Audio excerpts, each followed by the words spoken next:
তো আপনারা সবাই ইতিমধ্যে অবগত আছেন, জানেন যে ভারতের পশ্চিমবঙ্গে কি হচ্ছে।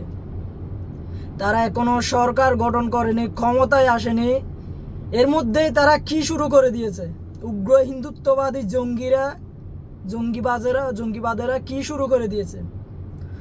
অথচ ঠিক তার বিপরীতটা একটু আপনারা চিন্তা করেন যে সেগুলো যদি আজ যদি বাংলাদেশে হতো, কয়েকজন হিন্দুদের উপরে যদি হামলা হতো, তাহলে ভারতের মিডিয়াদের কথা বাদে দিলাম, বাংলাদেশে যে ভারতের দালাল মিডিয়াগুলো আছে, দিল্লি স্টার, হুন্দের আলো, আরও অন্য যারা আছে সঙ্গবাঙ্গু এবং বাঙ্গু, সেকুলার, শাহবাগী, এসব উগ্রবাদী বাংলাদেশের রাষ্ট্রদ্রোহীরা যারা আছে, সুশীল সমাজ, এরা কি করতো?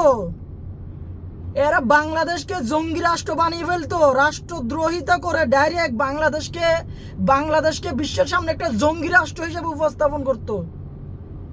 আজ কলকাতায় যা হচ্ছে, পশ্চিমবঙ্গে যা হচ্ছে, এগুলা নিয়ে তারা চুপ, নীরব, ঘুমাচ্ছে, যেন তারা কিছু জানেই না। তো এই হচ্ছে আমাদের দেশের দালালদের অবস্থা। অথচ তারাই নাকি বাংলাদেশের সুশীল সমাজ।